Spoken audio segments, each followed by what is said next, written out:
¿Cómo están ustedes? Muy buenas tardes. Bienvenidos a este espacio Mejor Hablar. Consuelo Saavedra, muy buenas tardes. 1 de octubre. 1 de octubre. Increíble. Ya, mañana es Navidad. Mañana son las elecciones. Sí. Bueno. Hay gente que empieza a planificar las vacaciones ahora. Sí. Por estos días, ¿no? Lo hice por mí. Pero porque no empecemos a ventilar cosas privadas. A las tensiones por las vacaciones, porque este es el periodo ya que se va, después del 18, empieza a pensar uno en enero y febrero. Sí, ya, pero no es el tema que nos ocupa. Muchos temas para el Mejor Hablar de hoy. Recuerden, acompáñennos usando el hashtag Gato Mejor Hablar. Siempre tenemos libros para compartir con ustedes al final del programa. Nuestros panelistas esta noche, Claudio Fuentes, bienvenido. Hola, ¿qué tal? ¿Cómo estás? Gusto tenerte nuevamente en el programa, cientista político de la Universidad Diego Portales. @Mechita de Clau. Así es. Alejandro Trujillo, hola. Un gustazo tenerte Muchas acá. Gracias. Editor. Primera vez. Sí, primera vez. Editor jefe de la Tercera. Te tocó participar además en el debate de la ANP el otro día con los candidatos. Me aparezco en la tele y esta semana ya aparecí. Esta es mi segunda. ¿Qué me dice? Vas a pagar las consecuencias. ¿Ser candidato presidencial? ¿Quién sabe? En cualquier momento. Los periodistas en la tele. @atrubu.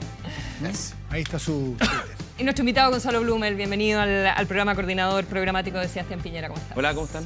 Gonzalo, muchas gracias por estar aquí. Gracias a ustedes. Si quieren escribirles, Gonzalo es G. Blumel. Bueno, yo creo que corresponde, y lo hablábamos recién, segunditos antes de entrar al programa, comenzar por esta decisión del gobierno de echar pie atrás y retirar su querella por ley antiterrorista en el caso de estas 4 personas detenidas por el incendio en junio del año pasado de un templo evangélico. Estaban en huelga estos 4 comuneros mapuches desde hace 117 días. Gonzalo, ¿cuál es tu opinión respecto de esta decisión que conocimos el viernes por la noche? No, el gobierno yo creo que ha sido extremadamente confuso.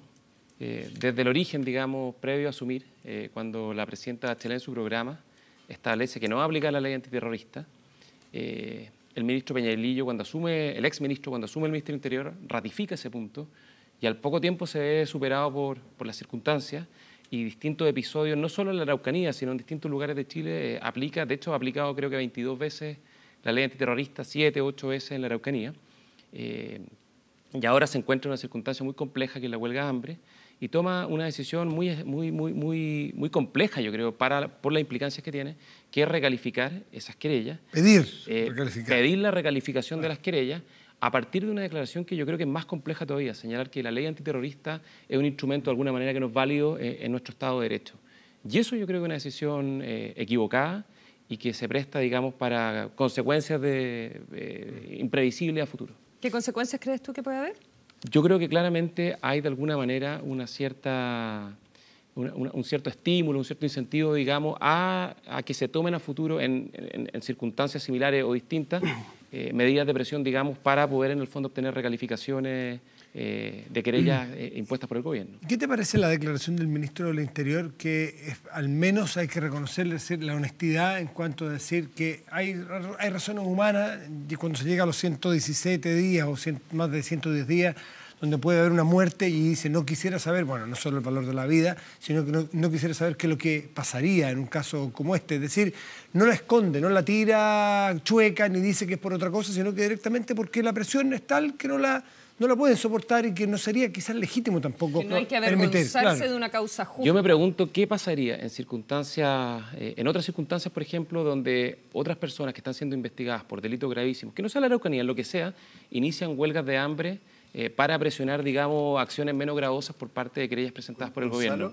Entonces mi pregunta es, ¿van a recalificar? Porque además, perdón, y con esto termino, las declaraciones de los funcionarios de gobierno, de los distintos ministros y subsecretarios, han sido muy contradictorias. El mismo ministro de Interior dijo en enero de este año que claramente había terrorismo en la Araucanía. Y el ministro Barraza, el ministro de Desarrollo Social, comunista, dijo el día sábado que no hay terrorismo en Chile, que no hay terrorismo en la Araucanía. Entonces, realmente uno se pregunta cuál es la línea conductora, cuál es la visión que tiene el gobierno en esta materia. Gonzalo, ¿cuál es la diferencia de esto que hace el gobierno hoy día con lo que hizo en su minuto el presidente Piñera? Que llevado también una circunstancia similar, con huelga de hambre de comuneros. También abrió un espacio de negociación, me acuerdo que tuvo que intervenir el ESATI en ese minuto. ¿Cuál es la diferencia? Hay una diferencia sustantiva que es muy grande. El año 2010, cuando hay una huelga de hambre de cerca de 30 y tantos comuneros mapuches, la ley antiterrorista está muy cuestionada por los organismos internacionales porque no cumplía estándares modernos de derecho penal. ¿Qué significaba eso? establecía algo que se llama la presunción por dolo terrorista. Es decir, el uso de, por ejemplo, instrumentos incendiarios, ataques con bomba, como quema de camiones, por ejemplo, presumía el dolo, lo cual, desde la perspectiva del derecho penal moderno, es una aberración.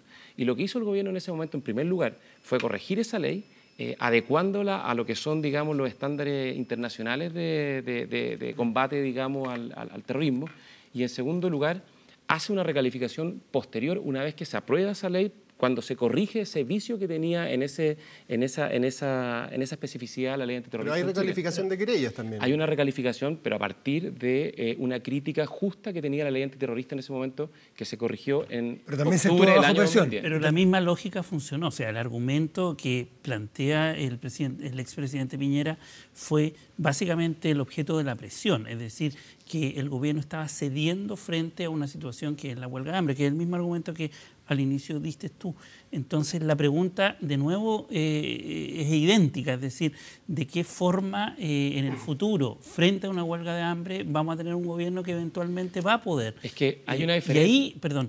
Y ahí el ministro, me acuerdo, Larroulé, que estuvo a cargo de esta negociación, él decía, es necesario para el gobierno abrir espacios de diálogo, porque esto no puede mantenerse de esa forma. Entonces, ahí hay un elemento político. Hubo crítica, me acuerdo que hubo sectores de la derecha que criticaron incluso esa amplitud, esa apertura. Entonces, a la negociación. El punto de la presión, que independientemente del tema de la ley de antiterrorista, un patrón que se repite. Es el mismo patrón que se repite. Entonces, sí, pero yo quiero insistir en un punto.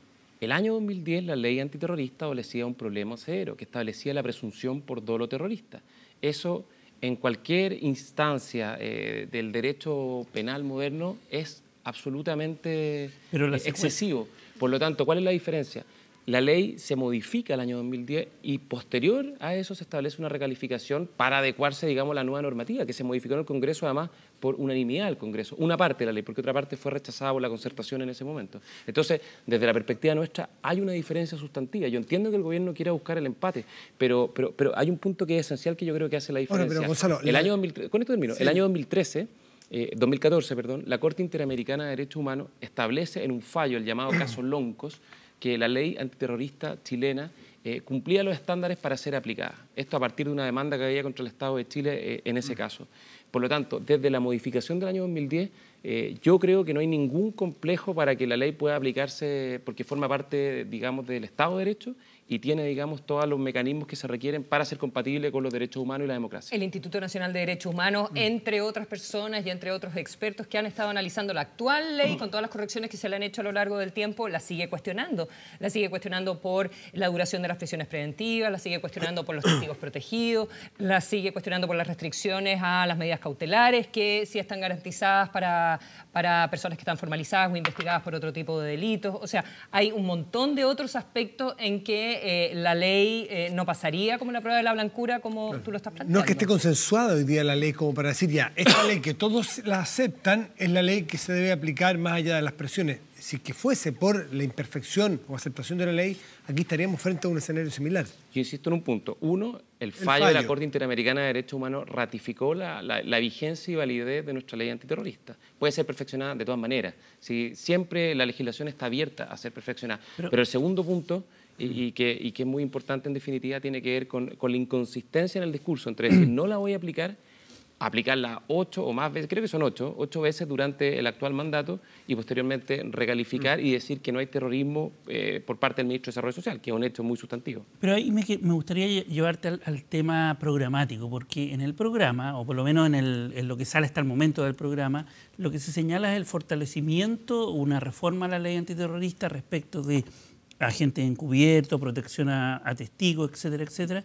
Y no se tocan estos otros temas que planteaba Consuelo respecto de medidas cautelares, de videoprocesos, por ejemplo, la reforma a la ley de justicia militar. En algunos casos se aplica la ley de justicia militar y eso todavía endurece mucho más el proceso. Entonces, hay algo de reflexión sobre esta otra dimensión, aparte de la, llamémoslo, eficacia de la norma, sino que tiene que ver con las garantías de debido proceso en esta situación, porque el escenario que me imagino que gana Piñera se aplica a rajatabla la ley actual antiterrorista y no se aceptan huelgas de hambre. Ese sería el escenario que enfrentaría el próximo gobierno bajo esta visión, ¿o no? Sí, mira, varias cosas bien cortitas.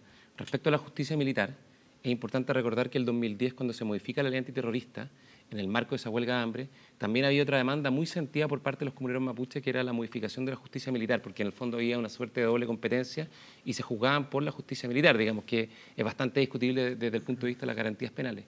Eso se modificó el 2010 y hoy día están siendo juzgados por los tribunales ordinarios competentes en materia penal. Ese es un primer punto que se resolvió el 2010.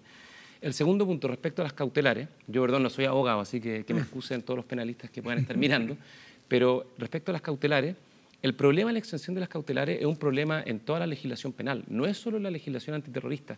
¿Cuál es la diferencia sustantiva?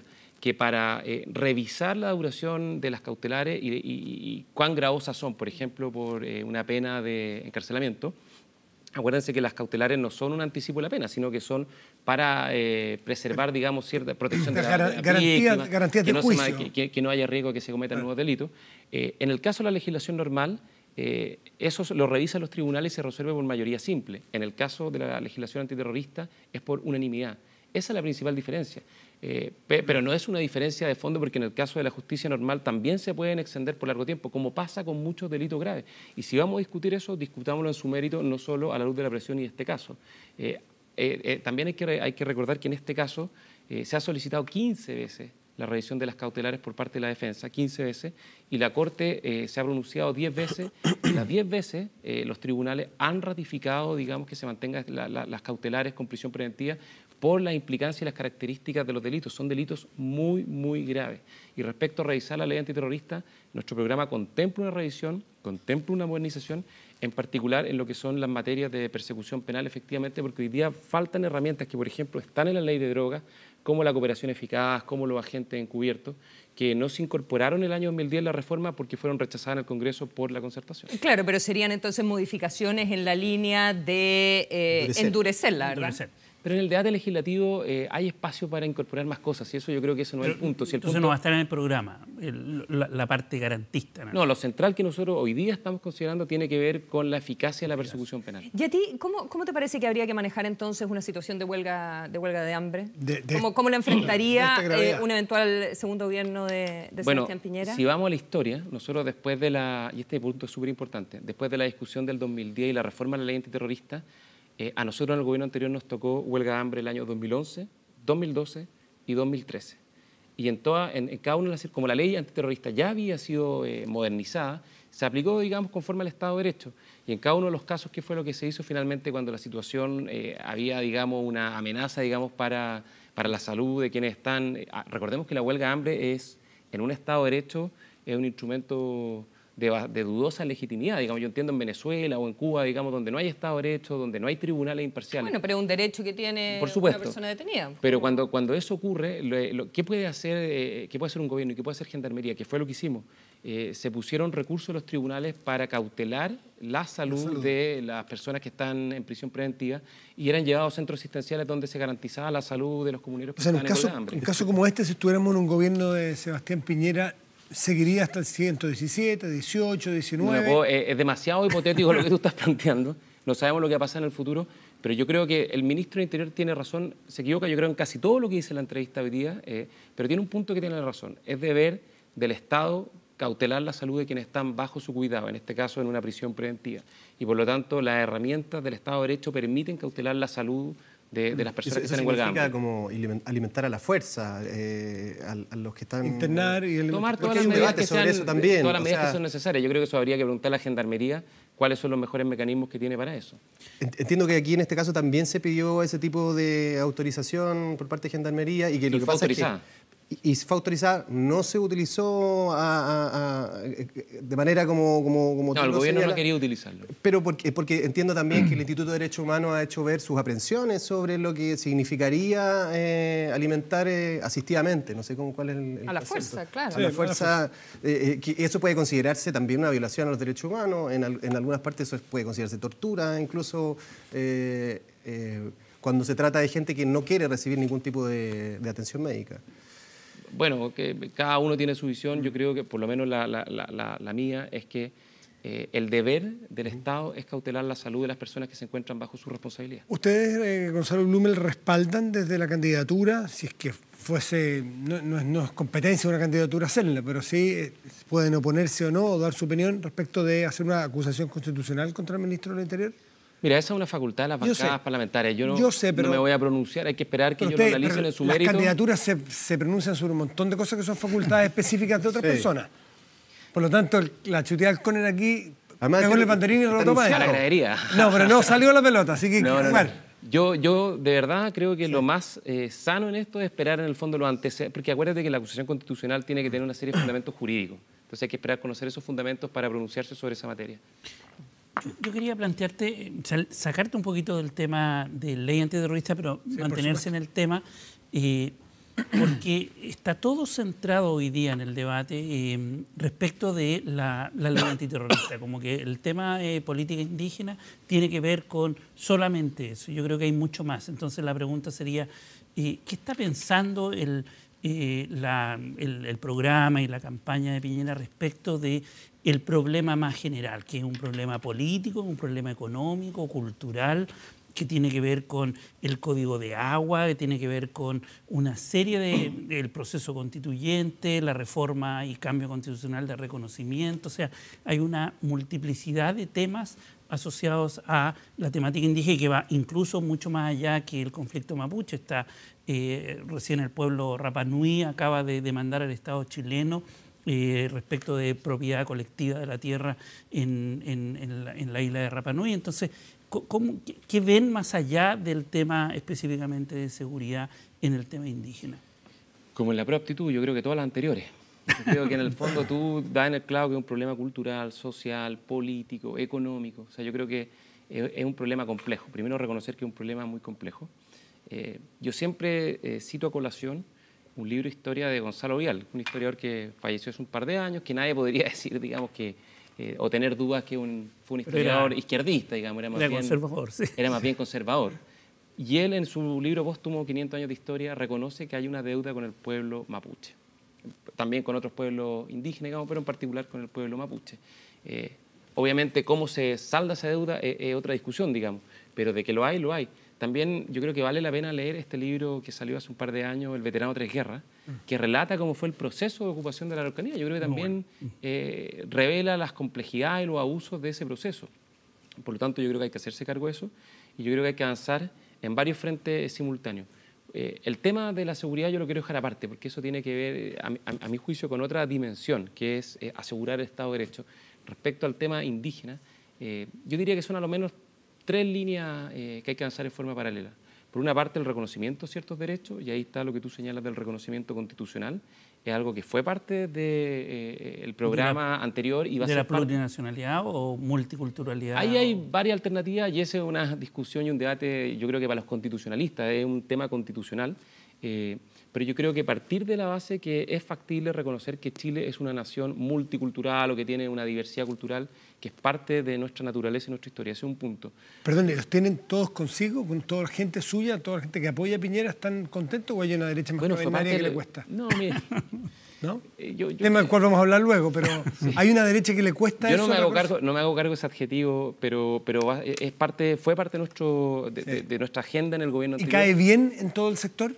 Yo creo que algo que se ha venido asumiendo, que hay conciencia, que hay que hacer. Mira, hubo una propuesta el año, si no me equivoco, 2014-2015, de los senadores Espina y García Ruminot, que son senadores por la Araucanía de Chile Vamos, y ellos publicaron un documento que se llama Paz Social en la Araucanía. Un muy buen documento, con un buen diagnóstico y con propuestas bien profundas y de fondo respecto a este tema. Pero que quedó ahí, no prosperó. No, pero nuestro programa en gran medida va a recoger muchas de las propuestas que surgieron de ese documento. También vamos a partir de lo que fue, por ejemplo, varias de las recomendaciones de la Comisión del Obispo Vargas.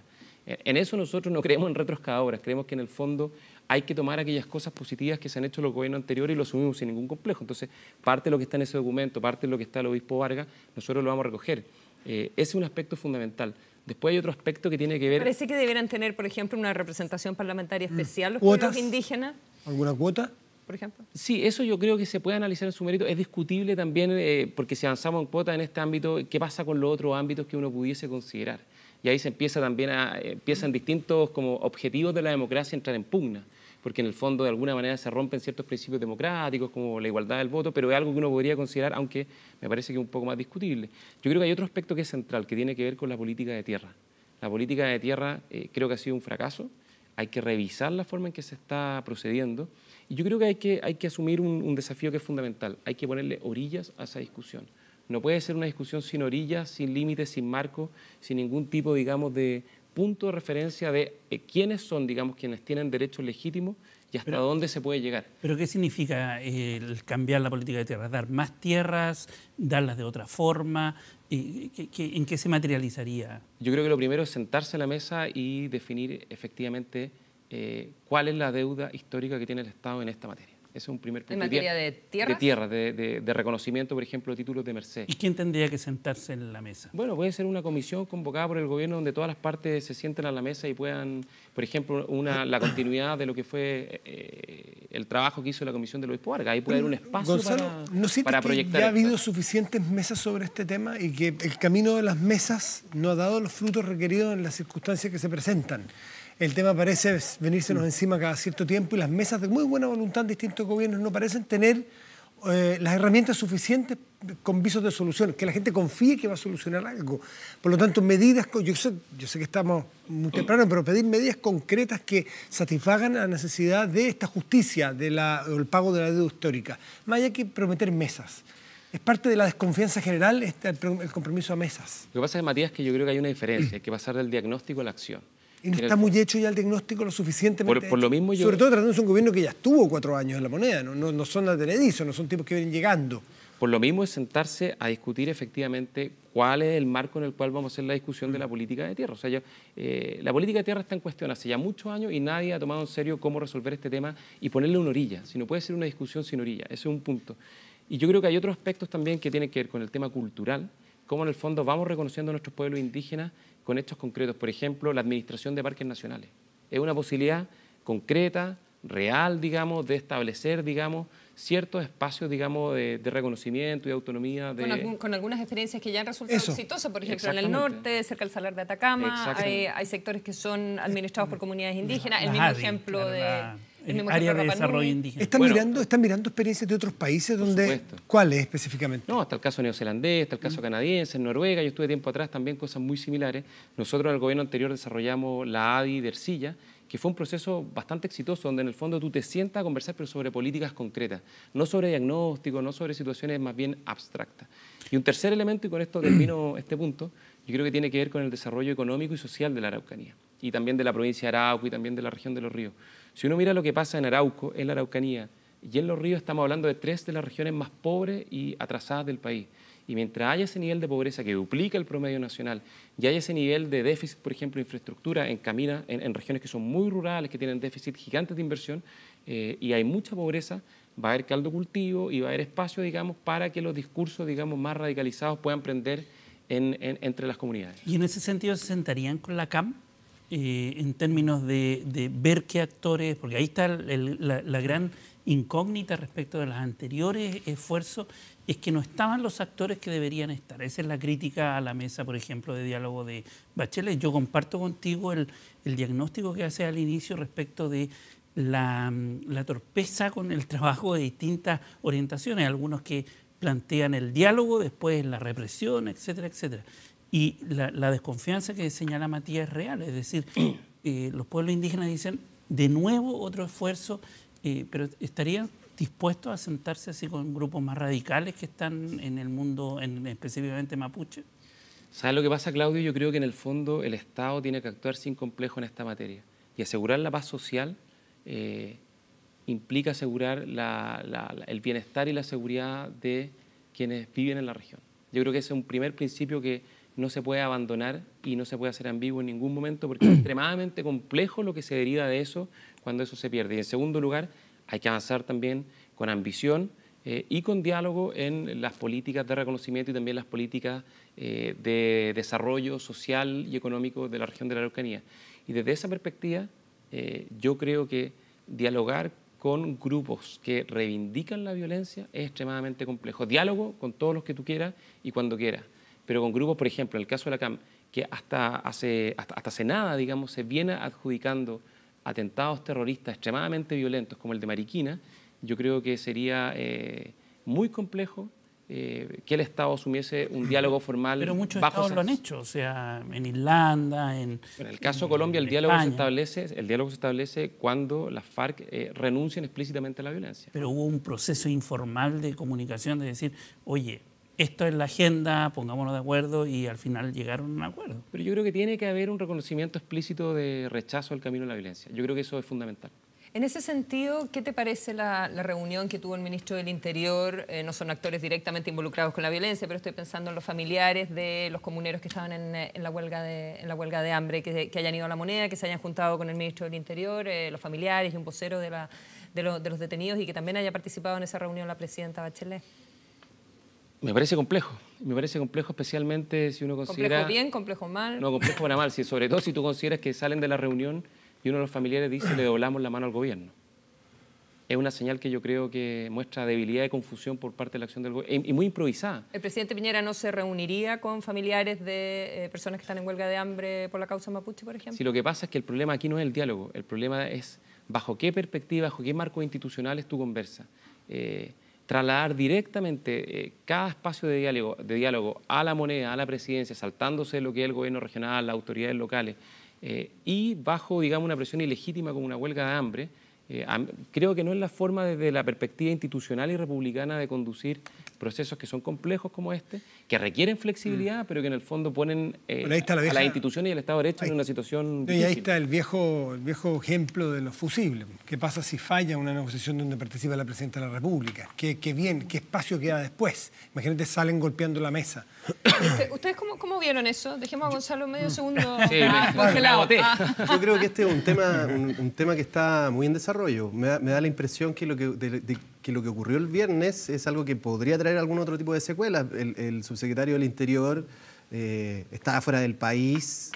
No, se quedó sin piso completamente. El Rodrigo Valdés del caso Mapuche. En un esfuerzo que yo creo que va en un sentido completamente inverso al que estaba el ministro en La Moneda. Tengo la impresión de que no tenía información tampoco de lo que estaba ocurriendo en La Moneda, y por eso creo que es un tema en desarrollo.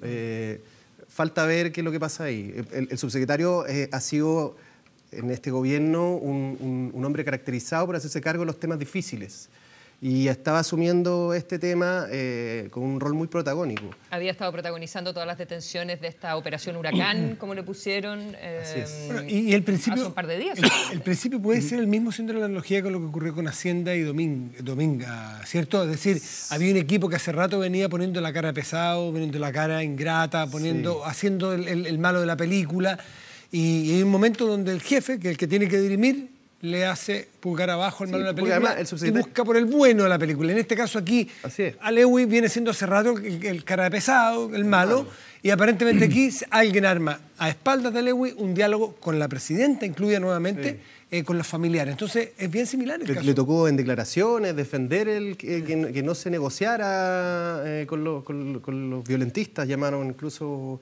¿Identifican contaminación electoral ustedes a este tema? Totalmente. A mi juicio, lo que hay acá es una pugna entre halcones y palomas, en el fondo. Claro. O sea, este conflicto entre aquellos que querían el diálogo, el reconocimiento. O sea, en paralelo el proceso constituyente indígena. En este minuto está, en pocas semanas más, se van a generar los diálogos del proceso constituyente. Imagínate en un contexto en donde además estás deteniendo gente masivamente con una operación significativa. Entonces yo creo que efectivamente el gobierno se vio en esta disputa interna entre palomas y halcones, que yo creo es una pésima señal.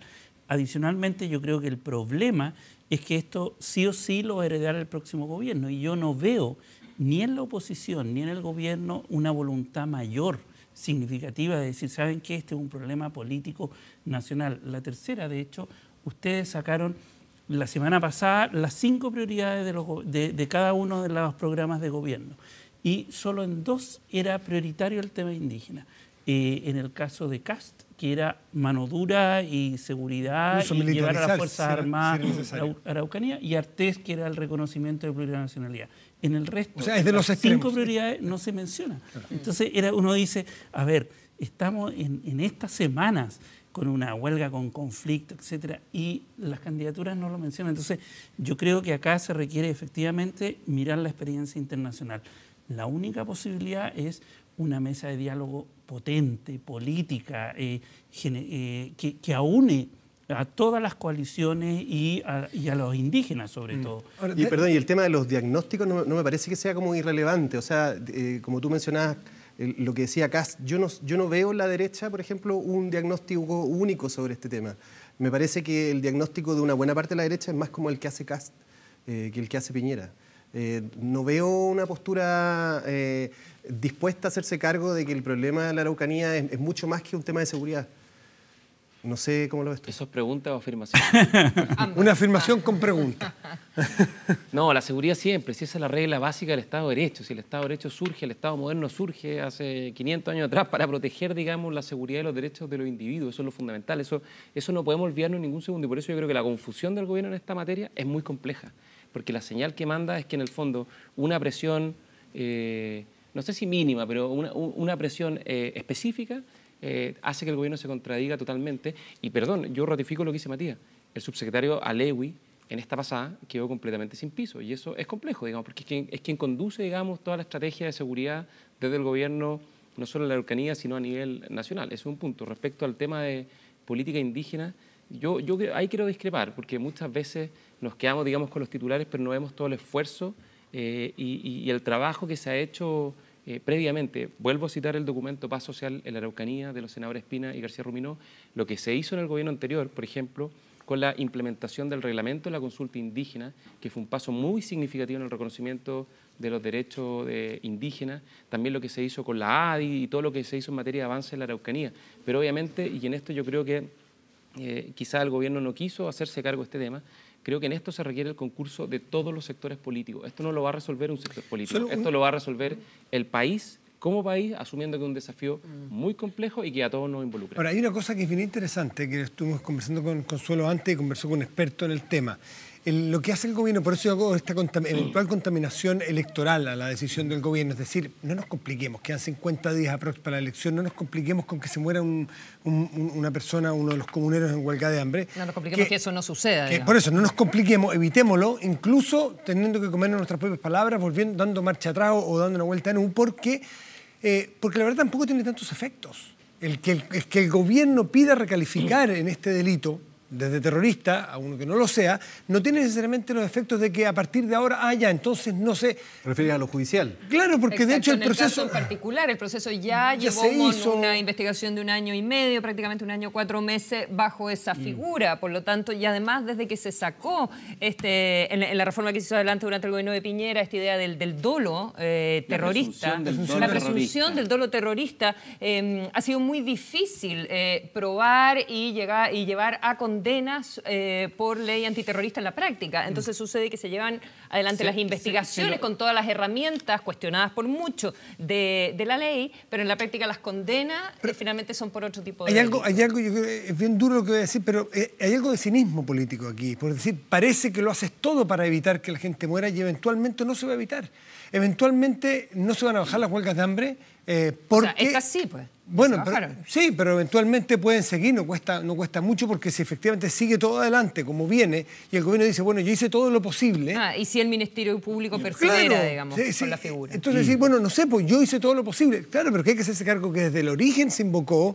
Entonces aquí es un efecto, el que se quiere hablar, un efecto real de cambiar la política en torno al tema mapuche, salvar estas vidas, que es muy razonable, o salvar la elección. Oye, y también sacar a Chile Vamos al pizarrón con una discusión sobre modificaciones a la ley antiterrorista en el Parlamento. Sobre lo cual no tiene acuerdo. Ahora, déjame decirte... No tiene acuerdo, pero es la tradicional ley donde tú punceteas, instalas buenos y malos en la discusión pública a pocos meses de una elección. Yo creo que esto complica mucho más a las huestes del gobierno que a Chile Vamos. Chile Vamos en esto tiene una posición bastante común, digamos, y uno ve que, por ejemplo, entre la ADC y el gobierno, y en particular el Partido Comunista, hay mucha diferencia, al punto que la ADC anunció que mañana en el comité político van a interpelar al ministro del Interior por el cambio de postura. Sí, ahora yo no estoy... Vamos a una pausa, Claudio, disculpa, tenemos que hacer una pausa, pero ya volvemos, espérenos un momento.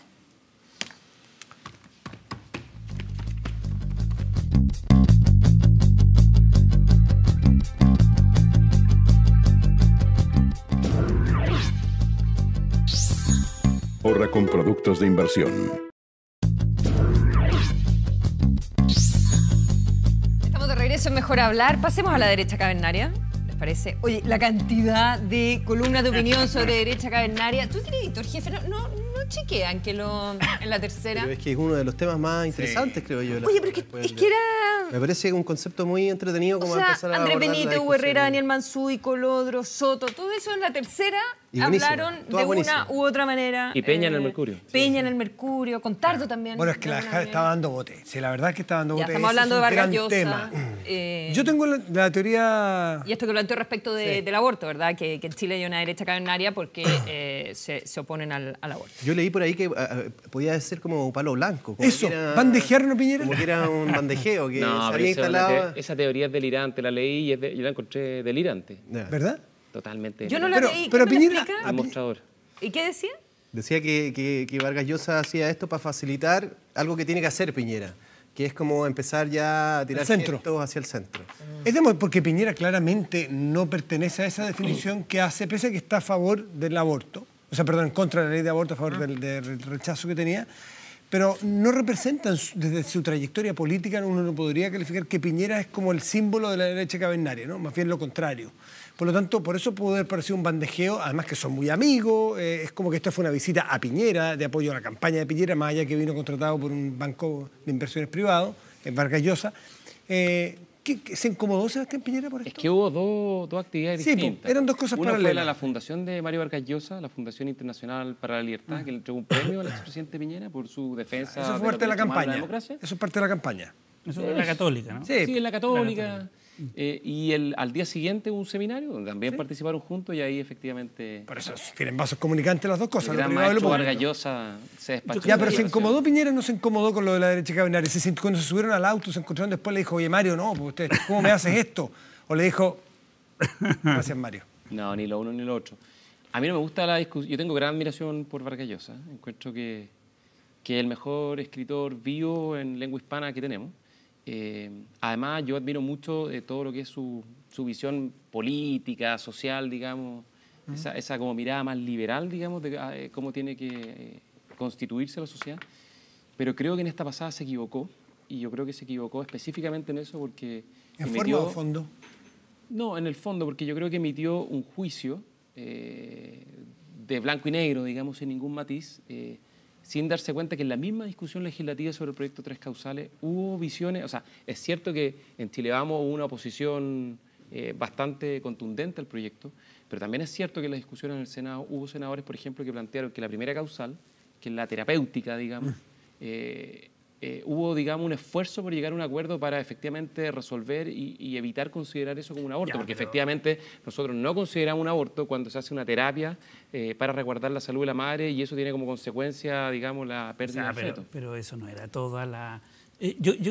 perdón, ¿puedo hacer Por favor. Vaya. Vaya. una cosa anterior que tiene que ver con, yo creo que el intento de Sebastián Piñera en el 2009 de instalar una derecha liberal. ¿Se acuerdan cuando llega Hinspeter y, La nueva derecha. y sus Sí. boys? La nueva derecha. Fue el Sí, primer la nueva año derecha. de instalar una nueva derecha. Yo creo que acá estamos... la derecha tiene esta línea de división, este clivaje, este conflicto, esta tensión entre una derecha más liberal, que es propio, podemos irnos al siglo XIX.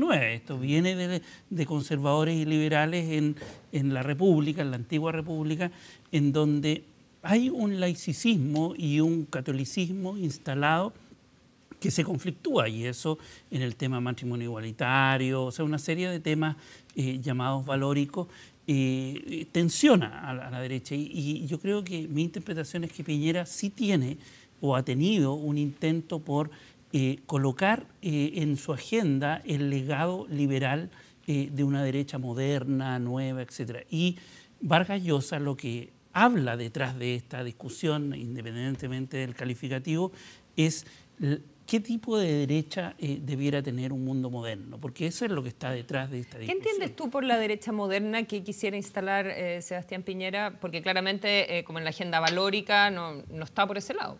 No, que tiene que ver... No, yo creo que el punto es que el piñerismo en algún momento, en el 2009, sí quería hacerlo. El y había anterior.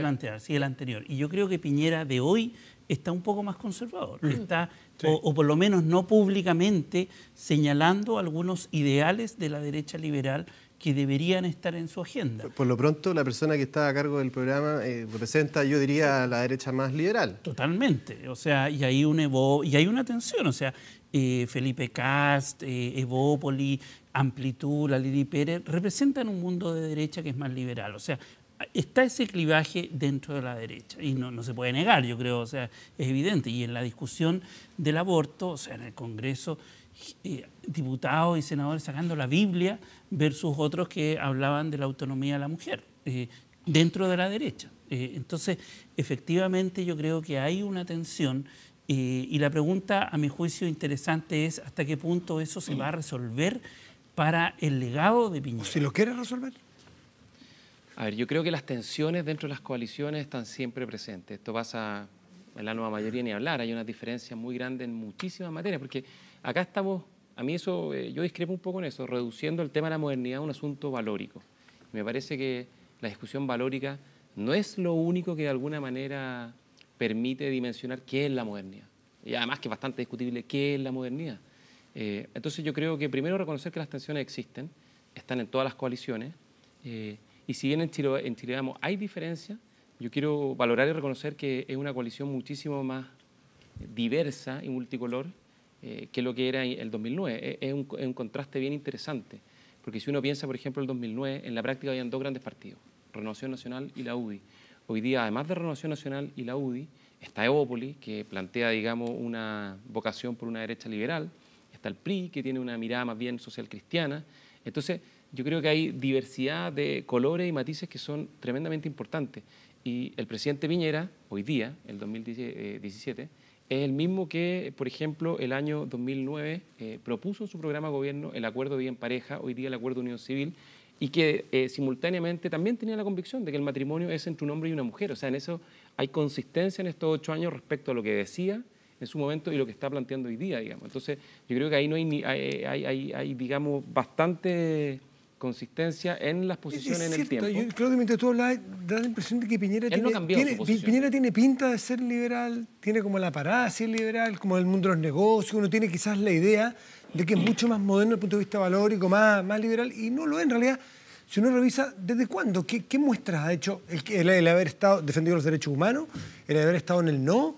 Eso lo hace más liberal, a lo mejor, para muchos, pero, ¿cuáles son las muestras del Piñera liberal los últimos 10 años? Cuando se hablaba del concepto hay una fantasía, quizás, y no lo es. No, yo lo quiero cuestionar. Perdón, Alejandro, lo interrumpí. Perdón, que quiero cuestionar ese punto, porque, insisto, no hay que reducirlo a la discusión valórica. Piensa tú cuáles fueron algunos de los esfuerzos que se hicieron durante el gobierno del presidente Piñera. Todo lo que se hizo, por ejemplo, en materia cultural, en materia de diversidad. La ley Zamudio surge de gobiernos anteriores, pero se aprueba durante el gobierno del presidente Piñera. Todo lo que se hace en materia de calidad de vida, si al final, ¿qué es lo que es la modernidad? Es el respeto por las decisiones de las personas. Exacto, por la autonomía. Por la autonomía y por la libertad de las personas. Por supuesto. Y en el tema del matrimonio igualitario y en el tema del aborto, uno bien podría argumentar de que eso tiene que ver con la autonomía de las personas. Yo decía... El único punto es que en esto también hay que saber compatibilizar con visiones diversas que hay dentro de las coaliciones y no basta con imponer una sola visión, porque al final lo que vale es cuál es la posición mayoritaria dentro de un sector. Y eso es lo que hay que liderar.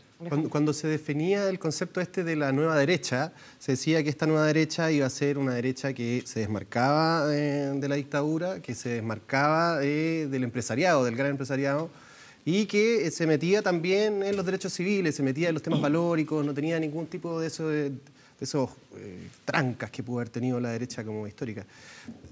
Ese concepto tuvo oposición dura durante el gobierno, recordemos la UDI que se plantó frente al gobierno y al final dio la sensación de que terminó naufragando. No sé si es posible sacar como alguna lección particular de eso, de lo que era la nueva derecha, si se va a proyectar hacia este nuevo gobierno o ya no está en la idea de nadie eso. Yo insisto, a mí no me gustan las etiquetas, esto de derecha moderna, derecha cavernaria, pero lo que sí yo tengo una convicción, que la centro derecha hoy día es muchísimo más abierta, digamos, y diversa a lo que era hace 15, 20 años atrás. Y creo que eso en el fondo todos en esta mesa lo podrían ratificar. Si uno ve, por ejemplo, cómo fueron varias de las discusiones valóricas en el pasado y cuáles son las posiciones hoy día, al punto que como coalición hemos tomado la decisión que en la discusión de matrimonio igualitario hay libertad de acción. Es un buen ejemplo, digamos, de que en estas materias hay distintas miradas y hay que saber compatibilizarlas. En lo valórico va a haber algo en el programa. De lo que he visto hay un fuerte enfoque en esto que se llama la clase media, pero no me fijé que hubiera alguna mención, porque esta clase media tiene opinión sobre estos temas. No sé si va a haber algo. El caso de la propuesta de reformar el Ministerio de Desarrollo Social y colocarle el Ministerio de la Familia. No, de familia, no de la familia.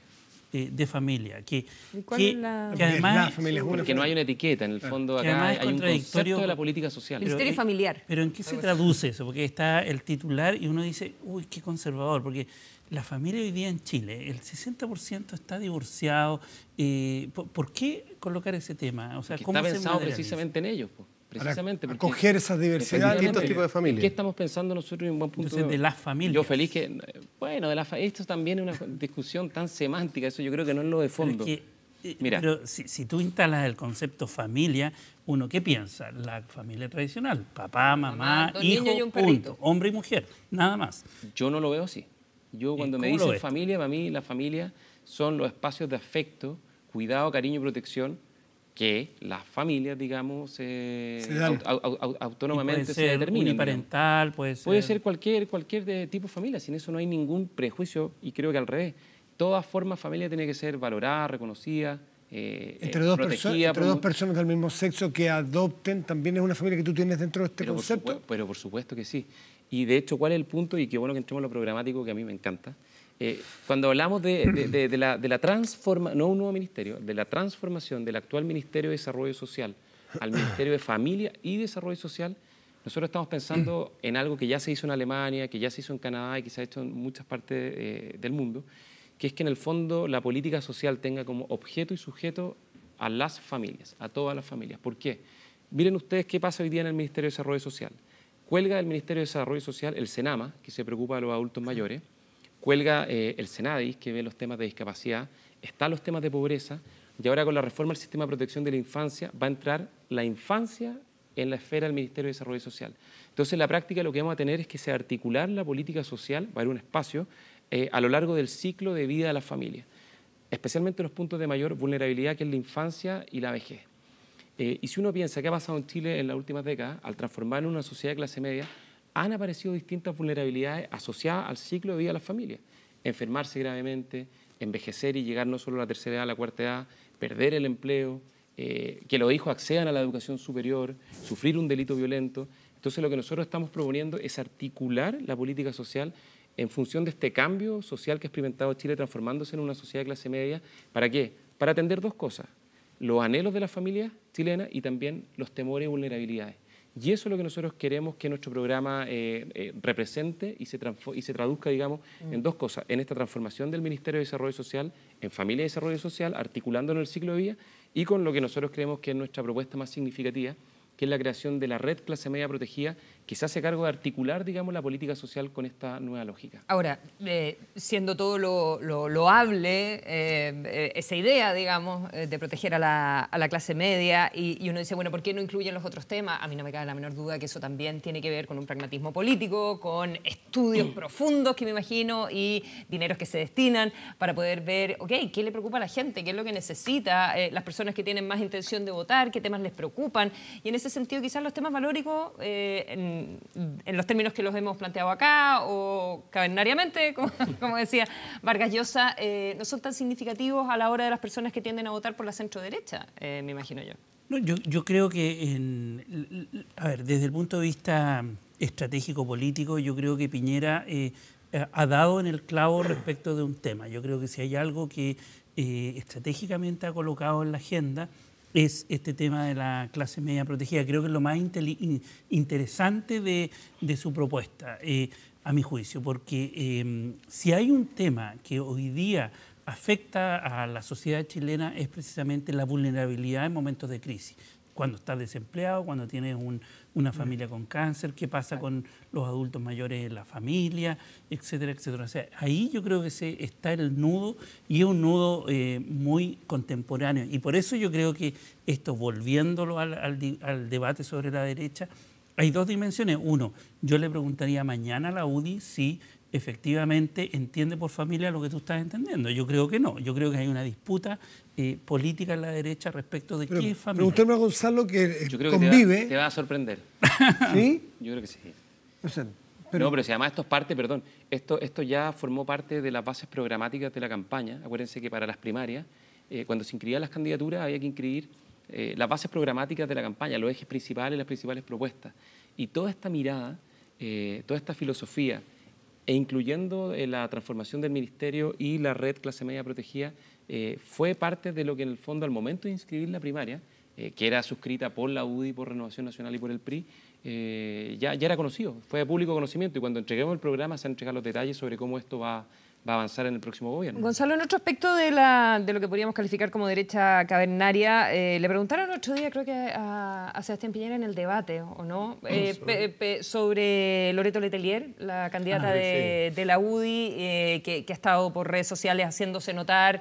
Se lo preguntó Meo, yo creo que se lo preguntó directamente. Piñera había abordado el tema de los cómplices pasivos. Dale. Me parece que él aprovechó bien la oportunidad. Yo tenía dudas sobre cómo se iba a bajar. Me parece que él marcó importantes diferencias con Kast para evitar confusiones. Claro, sobre todo porque había una discusión sobre cuán derechizado estaba Piñera. Me parece que se había resuelto de alguna manera en semanas previas, cuando Gonzalo u otra gente cercana a él habría salido a manifestar, por ejemplo, su adhesión al tema del matrimonio igualitario. Y ocupó algún tipo de señales indirectas. Me parece que en el debate fue bien directo, sobre todo en este tema de los derechos humanos. Porque había una confusión interesante. Lo que hizo Loreto Letelier era un abrazo del oso, ¿no es cierto?, a su candidato. Ella en sus cuentas de redes sociales tiene un encabezado, una foto de ella así abrazada en campaña con Sebastián Piñera y su señora. Ellos tres salen. Por lo tanto, uno tiene que esperar después de eso, de que Sebastián Piñera se manifieste. Si una diputada está diciendo una cosa una candidata a diputada que dice una barbaridad de ese tamaño, de ese calado, ¿no es cierto?, que hay un fallo. Y cuando a una víctima de violación de los derechos humanos no solo le niega su calidad de víctima, sino que la transforma en victimaria y le dice que era una terrorista, uno lo menos que puede esperar es que Sebastián Piñera, sobre todo que tiene una trayectoria en esta materia bastante impecable, decir rápidamente, no me siento... Ahora, la propia UDI, por lo menos, no te digo que le quitó el piso ni retiró su apoyo, la UDI al menos dijo que revisaría la posibilidad de llevarlo a un tribunal interno, un tribunal de disciplina supremo, lo cual ya vemos una UDI 8.0, de respecto a lo que uno pudiera esperar que la UDI se iba a mirar a otro lado. Aquí a mí me sorprendió. ¿Qué te parece a ti lo de Loreto Letelier? Una crueldad. Creo que ni siquiera hay que comentarlo mucho, salvo condenarlo, digamos. Y me parece un error, una barbaridad, o sea, no tiene mucha mayor explicación y creo que no hay que darle tanto adjetivo. Yo creo que la UDI estuvo bien. Porque es un talón de Aquiles de tu sector, entonces me gustaría saber cómo fue la temperatura interna. Yo creo que no quiero sobredimensionarlo porque no es algo muy marginal. No representa una... ¿Por qué no marginarla si es marginal? ¿Ah? ¿Por qué no marginarla si es marginal? Lamentablemente tú no puedes bajar candidatos. No, bajar no, pero... Ya están inscritos, digamos. Sí, en el papel no la pueden marginar, pero en los hechos sí la pueden marginar. Es decir, ella dejó de ser nuestra candidata. La UDI hizo un planteamiento que a mí me parece correcto, que es pasarla al Tribunal Supremo. ¿Se pasó al Tribunal Supremo o se va a evaluar la posibilidad de que en una de esas, si es que amanece nublado? No lo sé, pero el presidente Piñera lo dijo en el debate y lo dijo después en la conferencia posterior, que era un error, una equivocación muy profunda, que además desconoce hechos jurídicamente zanjados, porque ya hay una condena, o sea, es cierto que ahora hay una investigación por delito de homicidio, pero ya hay una condena del año 92-93 por cuasi delito de homicidio, o sea, ni siquiera reconoce la evidencia reciente, los fallos de los tribunales. Entonces me parece lo sorprendente muy lamentable. Lo sorprendente es que la UDI la ponga en la plantilla finalmente. Bueno, por eso plantearon pasarla al Tribunal Supremo. Gonzalo, a propósito del tema de derechos humanos propiamente tal, se lo pregunté el otro día al presidente del debate, pero quizás me faltó una respuesta un poco más aterrizada. ¿Cómo van a enfrentar, a propósito de este tema, la presión que se va a generar, por ejemplo, cuando hay una segunda vuelta y cuando haya que tratar de capturar al votante de Kast? que ha levantado un discurso muy fuerte en defensa de lo que él llama la familia militar. Ha lanzado una serie de propuestas, incluso ha hablado por ahí una ley de punto final, ¿cómo van a recibir ustedes o van a tratar de capturar ese votante, teniendo en cuenta que, como tú dices, se ha tratado de establecer una muralla ahí, una diferencia de lo que era la derecha antigua? Yo creo que al final en las campañas, y no solo en las campañas, en la vida política lo que te premia es la consistencia. Y en esto el presidente Piñera tiene una postura muy consistente, no solo desde que fue presidente, sino desde hace mucho tiempo, planteando cuál es su visión en materia de democracia y derechos humanos. Y yo creo que al final lo que corresponde, si uno quiere tener éxito en política, es seguir siendo consistente con esas posiciones. ¿Y qué estás pensando respecto del tema de la corrupción en Fuerzas Armadas y Carabineros? Que yo veo que se ha hecho poco, es decir, como que han habido muchos escándalos, pero que en la práctica no ha habido mucha decisión respecto del gobierno en particular de respecto de hacer algo sobre ese tema, y que es un nuevo bien relevante y que involucra pensiones, ley orgánica, la ley reserva del cobre y una serie de elementos asociados al tema, y además control interno. Sí, yo creo que lo primero es partir de una definición básica, una premisa, que es que en el fondo las instituciones de las Fuerzas Armadas y de Orden son instituciones republicanas muy importantes, y que tengan ese tipo de problemas, digamos, le hace muy mal a la democracia, no solo a esas mismas instituciones. Por lo tanto, es muy importante tomar una agenda que vaya, digamos, despejando esta materia, que la justicia actúe, por cierto, y plantear una modernización importante en todas estas instituciones. En el caso de Carabineros, nosotros estamos planteando una modernización que tiene como doble carácter, administrativa y operativa. Operativa para el mejor funcionamiento policial, hay mucho que hacer, pero también administrativa, con mayores estándares de transparencia, de probidad, digamos, que yo creo que el actual general director ha intentado avanzar, pero falta en el fondo seguir avanzando aún con más fuerza en esa materia. Y en materia de Fuerzas Armadas, hay una discusión que está pendiente desde el año 2011-2012, que se inició en el gobierno anterior, que es la reforma al sistema de financiamiento de las Fuerzas Armadas. Durante el gobierno del presidente Piñera se mandó un proyecto de ley para reformar la ley reserva del cobre, se aprobó en la Cámara de Diputados, pasó al Senado, y lamentablemente, como muchos proyectos que estaban en el Senado donde no teníamos mayoría para legislar, fue bloqueado por la concertación fines del 2012 y todo el 2013, porque ya en el fondo estaba la perspectiva de que volvía la presidenta de Chile. Ese proyecto sigue en el Congreso. Ese proyecto le garantizaba mínimo a las Fuerzas Armadas, le garantizaba un fondo estratégico a 10 años. Era llevar la ley reservada al... No, pero había muchos mayores mecanismos de control. Había efectivamente ciertos mecanismos de plurianualidad para establecer los presupuestos, porque las Fuerzas Armadas... Fondo de inversión manejado por el Banco Central. Efectivamente, pero requieren más estabilidad. Yo creo que son cosas, por ejemplo, la compra o el financiamiento de las capacidades estratégicas, que creo que no es bueno que se sometan a la discusión año a año la ley o sea, es bueno que se sometan, pero con una perspectiva de mayor largo plazo. O sea, en el fondo, imagínate en año electoral someter la discusión del financiamiento de las Fuerzas Armadas, digamos, en la ley de presupuesto, puede ser muy complejo. Eso además se aprobó con más de 100 votos a favor en la Cámara de Diputados, o sea, una mayoría muy transversal. Y yo creo que lo que corresponde ahora es retomar esa discusión y aprobar esa reforma, que es una reforma que no solo todos los sectores políticos quieren, sino que las mismas Fuerzas Armadas también esperen que este tema se despeje una buena vez. ¿Cómo están viendo ustedes desde el comando de una candidatura que parece tener la mayor ventaja para ser gobierno, mirado desde el punto de vista de las encuestas, las estadísticas, el conflicto entre Contraloría y Codelco? Que eso es un choque de trenes que va a tener que en algún momento, en una de esas, si es que son gobiernos, les va a tocar estar allí. Es decir, esta autonomía que está en cuestión de Codelco, una Contraloría que quiere entrar más allá de lo que Codelco quisiera. En fin, ¿cómo lo están evaluando? Agrego Contraloría y la justicia en general. Vieron que le restituyeron la pensión a Miriam Olate, por ejemplo, la Corte de Apelaciones planteando que la Contraloría se extralimitaba en sus funciones. Pero el manejo como sociedad anónima de Codelco para poder estar en el mercado, para poder competir, para poder tener la agilidad suficiente para actuar en un mercado hipercompetitivo como el del cobre, es una empresa estratégica que es estatal. Me gustaría saber cómo están mirando ustedes ese conflicto. A ver, yo creo que es bueno tener una Contraloría activa y que en el fondo cumpla con mucho celo la función que la ley le establece. Yo creo que desde la administración de Ramiro Mendoza, la Contraloría cobró una fuerza que yo creo que le hace bien a la democracia y a las instituciones democráticas.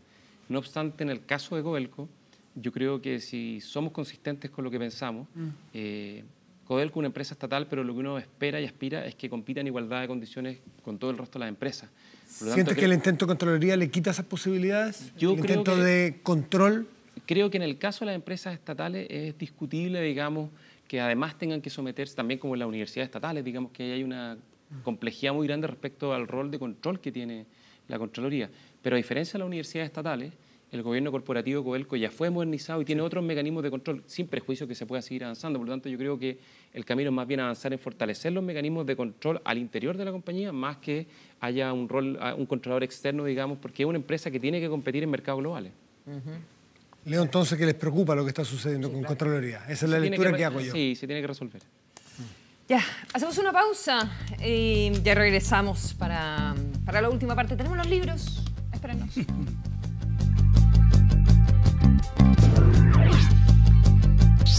Que dan valor a Chile.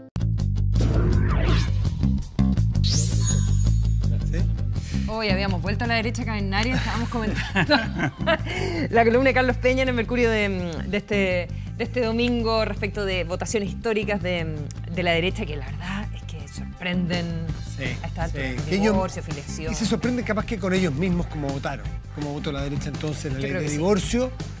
Probablemente hoy día algunos de ellos no quisiera que se recordaran la votación, cómo votaron algunos de ellos, porque votarían distinto a la luz de los acontecimientos. Oye, un millón de gracias a la editorial Planeta, que nos trae los libros en el día de hoy. Mario Valdivia, La muerte de Paco Garmendia, un nuevo caso del detective Morante. Y de Stieg Larsson, de esta trilogía Millennium, El hombre que perseguía su sombra. Ahí está. Ahí. Ese. Una nueva investigación del periodista Javier Rebollo Camaleón, La doble vida de un agente comunista. Parece que está bien bueno, yo me lo acabo de comprar. No he empezado a leer. Nancy Guzmán, La dieta de los honorables, los trapitos sucios de la Cámara de Diputados de Planeta. Está aquí. Y aquí algo poderoso, Un ladrillo. un ladrillo, pero que yo creo que vale la pena leer. La primera novela de Oster, de Paul Oster, en 7 años. No sé cómo se dice, no sé si es 4321, 4321. 4, 3, Sí. 1. Ahí está. Habría que verla, habría que leerla para saber cuál es el sentido del título.